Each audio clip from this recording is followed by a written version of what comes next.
नमस्कार, आप देख रहे हैं एवन उत्तराखंड और आपके साथ मैं हूं आशीष तिवारी। 5 अगस्त का दिन कई मायनों में खास माना जाता है। 5 अगस्त के ही दिन जम्मू कश्मीर से धारा 370 को हटाया गया था। 5 अगस्त के इस ऐतिहासिक दिन पर उत्तराखंड के मुख्यमंत्री पुष्कर सिंह धामी ने अपनी प्रतिक्रिया दी है। सीएम धामी ने कहा कि 5 अगस्त के दिन पूरे देश में एक संविधान, एक निशान, एक प्रधान लागू हुआ। इसका पूरा श्रेय हमारे देश के प्रधानमंत्री नरेंद्र मोदी को जाता है। साथ ही सीएम ने राम भक्तों को भी शुभकामनाएं दी, क्योंकि 5 अगस्त को ही राम मंदिर की नींव रखी गई थी। प्रधानमंत्री जी का बहुत अभिनंदन करना चाहता हूं कि उनके नेतृत्व में आज का दिन बहुत ऐतिहासिक दिन है। 5 अगस्त 2019 का दिन, चूँकि आज ही के दिन 5 अगस्त 2019 को देश के अंदर एक संविधान, एक निशान और एक प्रधान ये पूरी तरह से लागू हो पाया।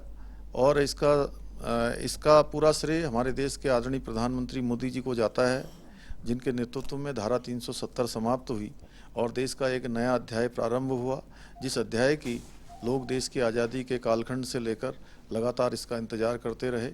इसलिए मैं आदरणीय प्रधानमंत्री जी का बहुत अभिनंदन करना चाहता हूं कि उनके नेतृत्व में देश कश्मीर से लेकर कन्याकुमारी तक सच मायने में एक हुआ।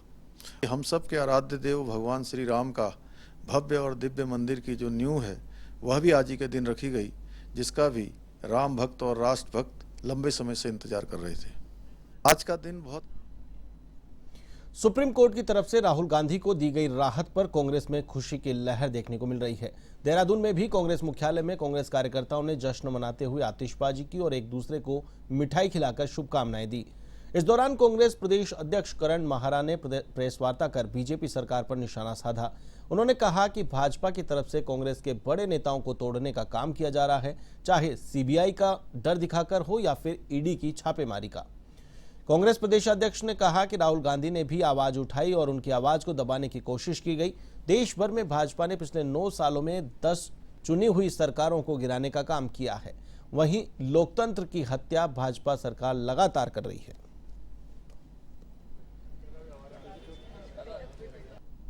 तो ये पूरा एक षड्यंत्र आज देश की जनता के सामने आया है और ये भारतीय जनता पार्टी, अमित शाह और नरेंद्र मोदी की बहुत बड़ी हार के रूप में हम इसको देखते हैं। लोकतंत्र पर भरोसा करने वाले लोग जो 9 साल में 10 से ज़्यादा चुनी हुई सरकारों को गिराने वाली जो केंद्र की सरकार है, उसके कृत्यों को उल्टी गिनती के रूप में मैं आज के दिन को देखता हूँ। यहाँ से अब सत्य की जीत होना प्रारंभ हुआ है और आने वाले लोकसभा के चुनाव में ये एक पूरे फल के रूप में दिखाई देगा। बीते दिनों कोटद्वार की मालन नदी पर बना पुल टूट गया था, जिसे लेकर भाजपा विधायक रितु खंडूरी ने शनिवार को सचिव से फोन पर बातचीत की। विधायक ने फोन के जरिए जल संस्थान के अधिकारियों को फटकार लगाते हुए पुल टूटने के कारण जाने, साथ ही उन्होंने महिलाओं के साथ अभद्र व्यवहार का भी आरोप लगाया।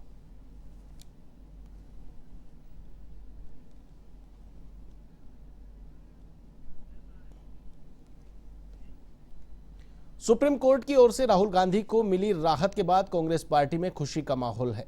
मंडल मुख्यालय पौड़ी के एजेंसी चौक में कांग्रेसी कार्यकर्ताओं ने खुशी जाहिर करते हुए इसे लोकतंत्र की जीत बताया। इस मौके पर कांग्रेस के जिलाध्यक्ष विनोद नेगी के नेतृत्व में कांग्रेसियों ने आतिशबाजी कर खुशी का इजहार किया। उन्होंने कहा कि सुप्रीम कोर्ट के फैसले से एक आस जगी है, राहुल गांधी की सदस्यता बहाल होगी।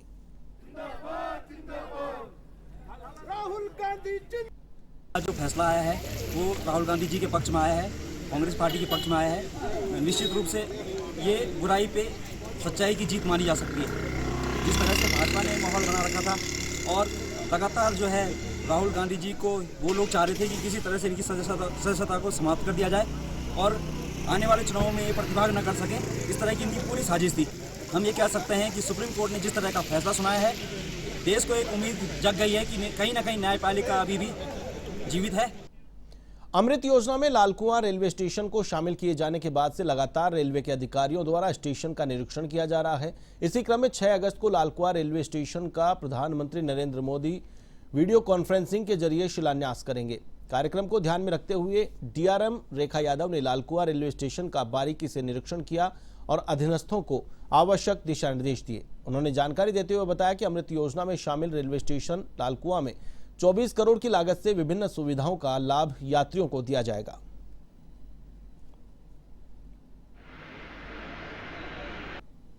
लाल कुआं का जो निरीक्षण है वो अभी अमृत भारत के लिए निरीक्षण नहीं है, वो तो हम लोग कई बार आप लोगों से मिले भी हैं बीच में, तो वो निरीक्षण तो लगातार चलता रहा है और उसी के बाद हम लोग प्लान करके क्या इसका स्वरूप होना चाहिए हम लोगों ने निकाला है। अभी जो निरीक्षण है वो क्योंकि अब आप जान रहे हैं कि शिलान्यास हो रहा है 508 अमृत भारत स्टेशनों का माननीय प्रधानमंत्री द्वारा, तो ये उस कड़ी में लाल कुआं जो है आइजत नगर मंडल का एक स्टेशन है। इसके अलावा 2 स्टेशन और हैं जो उत्तर प्रदेश में पड़ते हैं, जिनका भी इस समय पे 6 तारीख को। श्रावण मास में पौड़ी जिले के यमकेश्वर विधानसभा के नीलकंठ धाम में भगवान भोलेनाथ के दर्शन और पूजन के लिए प्रधानमंत्री नरेंद्र मोदी की बहन बसंतीबेन अपने पति के साथ पहुंची। इस दौरान उन्होंने मंदिर में महादेव का जलाभिषेक कर सुख समृद्धि की कामना की। वहीं बसंतीबेन ने इसके बाद पार्वती मंदिर के पास यूपी के सीएम योगी आदित्यनाथ की बहन शशि देवी से भी मुलाकात की। इस दौरान उन्होंने शशि से लंबी बातचीत की, साथ ही शशि के साथ बिताए पलों को बसंतीबेन ने मोबाइल में कैद भी किया।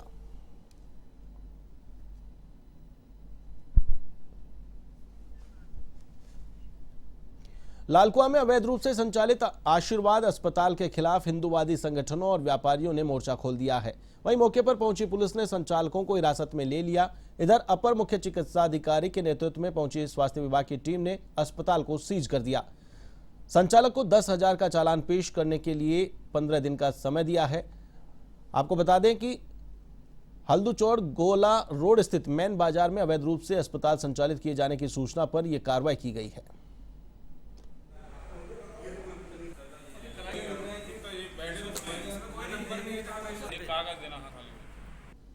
हाँ, ओपीडी ये भी हमने, अब जब यहाँ पर हम लोग आए हैं तो यहाँ पर 2-1 लोग पेशेंट भी पाए गए यहाँ पर ओपीडी भी चल रही है, पर उसमें डॉक्टर जो बैठे हैं उनके पास कोई डिग्री नहीं है और ना हॉस्पिटल के कोई डॉक्यूमेंट है उनके पास। तो हमने अपने नज़दीकी चौकी में अपना इसकी सूचना की है, जिसके चौकी द्वारा यहाँ पर हमारे इंचार्ज साहब द्वारा यहाँ पर मुआयने के चौकी से लोग भेजे हुए हैं।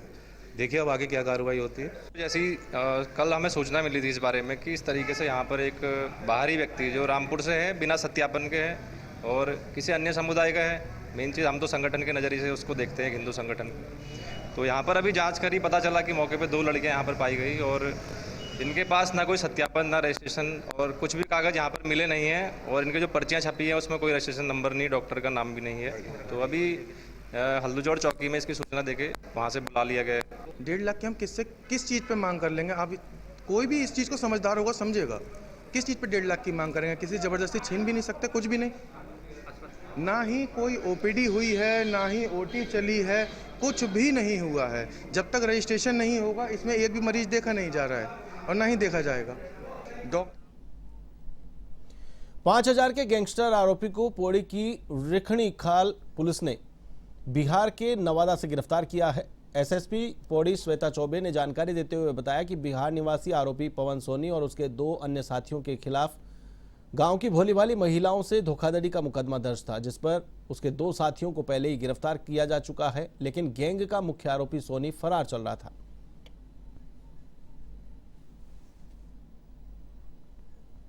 एक ऑर्गेनाइज्ड गैंग की तरह ये काम कर रहे थे। अतः जनवरी 2023 में इनके खिलाफ गैंगस्टर के तहत भी मुकदमा पंजीकृत किया गया था। इसमें से जो इनका मुख्य गैंग लीडर था पवन सोनी, वो लगातार फरार चल रहा था। उसके खिलाफ NBW 82 की कार्रवाई की जा चुकी थी। इसके 5,000 का इनाम भी उसके ऊपर घोषित था। 2 दिन पूर्व ही हमारी टीम को सफलता हासिल हुई है और जो ये मुख्य अभियुक्त है पवन सोनी, इसको नवादा बिहार से गिरफ्तार किया गया है। अल्मोड़ा में भेषज विकास इकाई की ओर से 1 दिवसीय जड़ी बूटी प्रशिक्षण कार्यक्रम का आयोजन किया गया, जिसका आयोजन जगमोहन दीनदयाल ग्रामीण स्वरोजगार संस्था, जड़ी बूटी शोध और विकास संस्थान मंडल गोपेश्वर चमोली की ओर से किया गया। इस कार्यक्रम में विकासखंड लमगड़ा के ग्राम पंचायत ध्यूली धोनी के ग्राम प्रधान आनंद सिंह धोनी ने अध्यक्षता की, जहां पर किसानों ने विधिवत प्रशिक्षण लिया। इस मौके पर किसानों को स्थानीय जड़ी बूटियों को लेकर खेती करने के लिए प्रोत्साहित किया गया। वहीं लोगों के पलायन को रोकने के लिए स्वरोजगार के बारे में भी जानकारी दी गई। इस अवसर पर जगमोहन दीनदयाल ग्रामीण स्वरोजगार संस्था के अध्यक्ष हरीश गहतोड़ी, भेषज विकास इकाई के सचिव गिरीश चंद्र आर्य, जड़ी बूटी मास्टर ट्रेनर संतोष सिंह सहित कई किसान मौजूद रहे।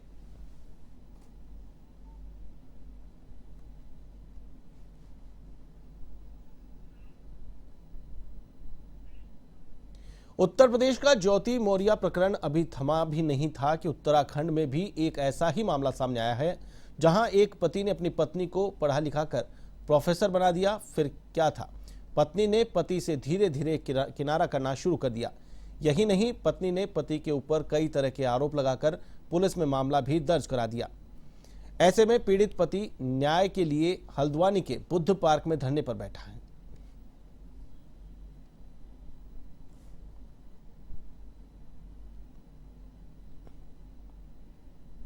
मैं 2011 से हरिद्वार में सुरभि के साथ रह रहा हूँ और 2014 में हमारी रजिस्टर्ड मैरिज हुई है। 2011 में मैंने एक फ्लैट सुरभि के नाम कराया था और कुछ अमाउंट भी सुरभि को 6 लाख रुपए नंबर 1 में और बाकी कुछ कैश में उसको दिया था।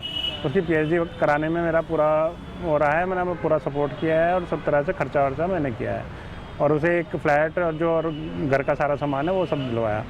और 2014 से हम साथ रह रहे थे, मतलब जब रजिस्टर्ड मैरिज हो गई थी उसके बाद से हम साथ रह रहे थे। 2016 में हमारी एक पुत्री हुई, उसके बाद से उसका रवैया बहुत ज़्यादा चेंज हो गया।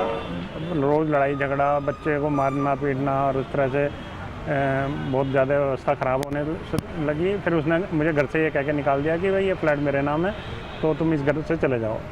उसने फिर मैं उस घर से चला गया। फिर उसके बाद जब उसकी नौकरी लग गई तो उसने उसका खर्चे का 125 का केस डाल दिया, जिसमें मेरे को पता नहीं लगा उसका, और उसको एक्स पार्टी करा के 25,000 रुपये महीना का खर्चा बांध दिया। बुलेटिन में फिलहाल के लिए बस इतना ही। मुझे दीजिए इजाजत। नमस्कार।